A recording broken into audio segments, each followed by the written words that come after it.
I turned 82 last week, and I have to tell you something that will shock a lot of people, especially people of my generation. What I learned about God, about faith, about what really matters in this life, wasn't inside a church. It was in practice, in real life, on the streets, in difficult moments, in the mistakes I made, in the people I met.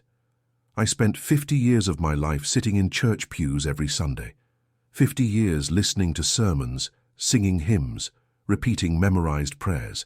And you know when I really understood what it means to have true faith? It was when I stopped going.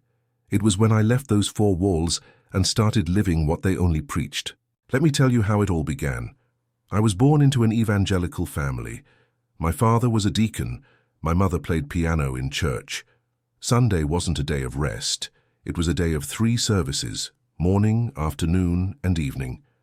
I grew up believing that God lived in that building, that you could only speak to him through the pastor, that there was a right way to pray, to sing, to dress, to live, and I followed all of that religiously, literally. I married a woman from the congregation when I was 23. We had 4 children, all baptized, all raised in the way of the Lord. I was the example, the good man, the faithful one, the one who never missed a service, who tithed correctly every month, who participated in all the activities. But I had a problem that took me 50 years to admit. I wasn't happy, I wasn't at peace, I was following rules, I was playing a role, I was afraid of God, afraid of hell, afraid of making mistakes, afraid of being judged. By the church, by my brothers and sisters, by God. My religion wasn't about love, it was about fear and obligation, and I thought that was just how it was. That faith was this, doing the right thing even without feeling anything, because it was your obligation. Then came the day that changed everything. My youngest son Daniel was 28 years old. He had left home and stopped going to church. It was destroying me. I prayed for him every day. I begged God to bring the lost sheep back. The whole church prayed for him. But he didn't come back. Until one day he called me. He said he needed help. He had lost his job, was about to be evicted from his apartment, and didn't even have money for food. My first thought, and I'm ashamed of this to this day, was, it's punishment for abandoning the Lord's ways. You know what I did? I called my pastor for guidance. And you know what he said? Brother, sometimes God uses suffering to bring his children back. Don't make it easy for him. Let him hit rock bottom, then he'll come back to church. I hung up the phone. I sat there. And for the first time in 50 years, I questioned. I questioned whether this was right, whether God really wanted me to let my son go hungry to learn a lesson. And I had a clarity I'd never had before. This wasn't God. This was cruelty disguised as religion. I got in the car and went to my son's house. I brought food. I brought money. I paid the overdue rent. And you know what I did? I hugged him. I cried with him. I didn't preach. I didn't quote verses. I didn't talk about church. I just loved him, as a father, unconditionally. And in that moment, sitting on the floor of that tiny apartment with my son in my arms, I felt God closer than in 50 years of church services. That's when things started to crack. My certainty, my blind faith in the institution. I began to notice things that had always been there, but I had never questioned. The hypocrisy, the judgment, the gossip disguised as prayer requests, the brothers who smiled on Sunday and destroyed reputations on Monday, the leaders who preached humility but lived in mansions, the obsession with money, with tithes, with offerings, with campaigns, always needing more money, always. And I began to see who truly practiced the love that the Bible taught. And do you know who it was? It wasn't the most religious. It was the discreet ones. Those who did it without fanfare. Those who helped without charging. And many of them didn't even go to church. Look, if you've watched this far, it's because something inside you has also felt that void between what religion preaches and what it practices. And what I'm about to tell you will free you from a guilt you may have carried for years. Subscribe to the channel now because I'm going to share exactly how I rebuilt my faith outside of religion, the mistakes I made along the way, and especially how I found a real connection with God for the first time in my life at age 67. There's much more to this story that you need to hear, and I promise it will change your perspective on spirituality forever. But before I tell you how I left the church, I need to reveal the most painful moment of this journey. That's when my wife found out I was questioning. She was terrified. She thought I was straying. She started praying aloud for me, as if I were possessed. She called the pastor for counseling with me, and that meeting was brutal. 3 hours sitting in a room with the pastor and 2 elders telling me I was being deceived by the devil. That questioning was a sin. That doubt was a lack of faith.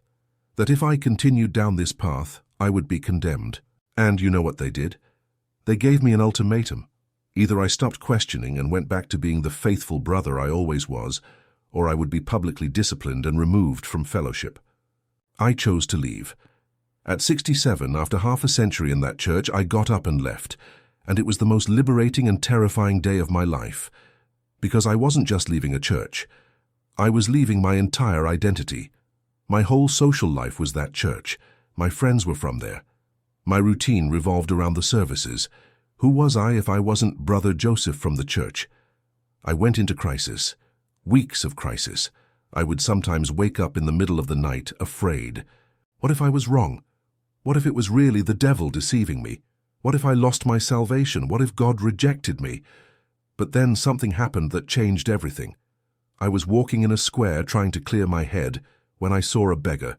He was dirty, clearly had mental problems, was talking to himself, and he was hungry. He was asking for food, not money. People walked right past him, disgust on their faces, fear, contempt. And I remembered a verse, "Whatever you did for one of the least of these brothers and sisters of mine, you did for me." For the first time in my life, it wasn't a religious obligation. It was an impulse, a genuine desire to help. I bought him a plate of food. I sat on the bench next to him. I talked to him. I listened to his story. I cried with his story. And when I left, I felt God so present that I could hardly breathe. That's when I understood. Religion is about rules, rituals, appearances. Faith is about love, action, presence. God wasn't trapped in that building on Sundays. God was there, in that square, with that beggar, in that real moment of human connection. I spent the next 15 years practicing this. I didn't stop believing in God. I stopped thinking I needed intermediaries to reach Him. I stopped following rules that don't make sense. I stopped judging those who live differently from me. And I started living what Jesus truly taught. To love, to serve, to forgive, without expecting anything in return, without wanting to convert anyone, without using this to prove I'm holier than anyone. Do you know where I met the most spiritual people I've ever known? It wasn't in church, it was in a drug rehabilitation center where I started volunteering. Broken people, who had lost everything, who had made terrible mistakes, but who had a humility, a gratitude, a raw and real faith that I had never seen in 50 years in church.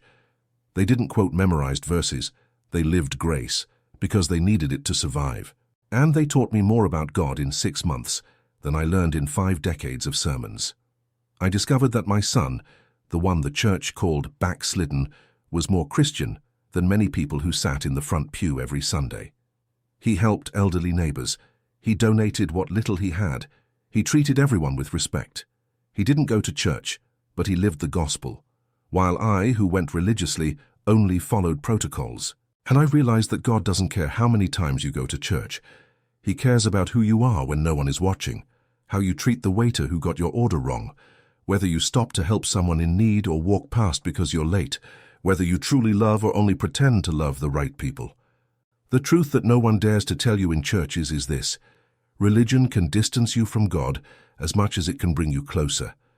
When it becomes about rules, about fear, about status, about being in the right group, you completely lose the essence. Jesus spent his life criticizing the religious people of his time, the Pharisees, those who prayed loudly on street corners to be seen, those who followed every letter of the law but had no love in their hearts. And do you know who he chose to walk with him? Fishermen, tax collectors, prostitutes, people outside the religion, real people, imperfect, honest about their flaws. Today, at 82 years old, I have a stronger faith than ever. But it's not the faith I was taught, it's a faith I built through practice, by living, by making mistakes, by learning. A faith that isn't afraid to question, that doesn't need ready-made answers for everything, that accepts mystery, A faith that doesn't judge, that doesn't exclude, that doesn't consider itself superior. A faith that doesn't live in an apartment building, that doesn't depend on a pastor, that doesn't need obligatory rituals. A faith that lives in every gesture of love, in every outstretched hand, in every forgiveness given, in every judgment avoided. And you know what's most ironic? Many people at church consider me lost. They think I've abandoned God, that I'm on the wrong path. They pray for my return. But the truth is, I've never been closer to God than I am now. It's just a different God than the one they know. It's not the cruel God they preach about. It's a God of unconditional love. It's not the God who cares about Sunday best. It's the God who cares about how you treat others. It's not the God of impossible rules. It's the God of infinite grace. So answer me this. Do you have religion or do you have faith? Because they are not the same thing. Religion is what you do on Sundays. Faith is who you are from Monday to Saturday. Religion tells you how to dress, how to speak, where to go, what to do. Faith frees you to love, to serve, to be human. Religion creates walls. Faith builds bridges. Religion separates us and them. Faith sees everyone as a child of the same Father. How much time will you spend following religious rules, thinking that makes you holy? How many people will you judge in the name of God? How much true love will you fail to give because they're not from the church? I learned something at 82 years old. God doesn't need you to defend him. He needs you to love as he loves. And if your religion taught you to judge more than to love, to exclude more than to include, to condemn more than to forgive, then your religion taught you wrong. Because the Jesus I read about in the Bible ate with sinners. He touched lepers. He forgave adulteresses. He washed the feet of disciples. And he reserved his harshest words not for sinners, but for hypocritical religious people. I'm not saying church is bad. I'm saying church is not God. It can be a beautiful place of fellowship. It can be. But it can also be a prison, a source of guilt, a factory of hypocrites. It depends. It depends on whether it's focused on loving or controlling, on serving or collecting, on liberating or imprisoning, and you need discernment to know the difference. You need courage to question, to leave if necessary, to build your own spiritual journey. Today I pray. But these aren't rehearsed prayers, they're honest conversations. I read the Bible, but with a critical eye, understanding context, questioning interpretations. I serve, but not out of religious obligation, out of genuine compassion. I love, but not just the brothers and sisters, everyone, even those the church taught me to avoid. And you know what I discovered? God was there all along, waiting for me to stop trying to impress him with religiosity and start simply loving him through loving people, all people. If this resonated with you, comment below.